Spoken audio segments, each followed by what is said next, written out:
Have you ever wondered about the power of a nation to expand its territory, pondered over how the map of a country can change? Well, in the Indian Constitution, there's a specific article that addresses this very question. Article 2. Today we're going to delve into what this article says and unpack its significance. Article 2 is a part of the Indian Constitution that deals with admission or establishment of new states. Now, that may sound complex, but let's break it down into simpler terms. Firstly, the article empowers the Parliament of India. It gives them the right to admit into the Union of India or establish new states on such terms and conditions as it thinks fit. This means that the Indian Parliament has the authority to welcome new states into its fold or even create new ones. The second part of the article specifies that no such law as mentioned above would be considered an amendment of the Constitution under Article 368. In simpler words, if the Parliament decides to create a new state or admit a new one, this action does not need a constitutional amendment.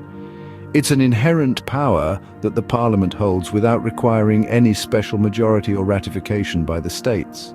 Now, you might be wondering, why is this important? Well, consider the immense diversity of India. With hundreds of different cultures, languages, and traditions, there could be scenarios where a particular group might want to have a state of their own. Article 2 ensures that there is a legal and constitutional way to address such requests.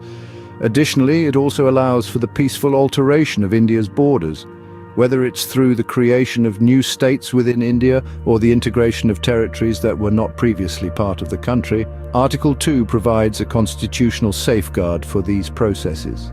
In summary, Article 2 of the Indian Constitution plays a critical role in shaping the geopolitical landscape of the country. It vests the Parliament with the power to admit or establish new states and ensures that such actions do not require a constitutional amendment. It provides a constitutional path for addressing demands for new states and for the peaceful alteration of the country's borders. Remember, understanding the Constitution is not just for law students or legal practitioners, it's for everyone. After all, the Constitution is the rule book that guides how our nation functions, and being aware of its contents empowers us as citizens. So keep exploring, keep learning, and stay curious about the world of law and constitution.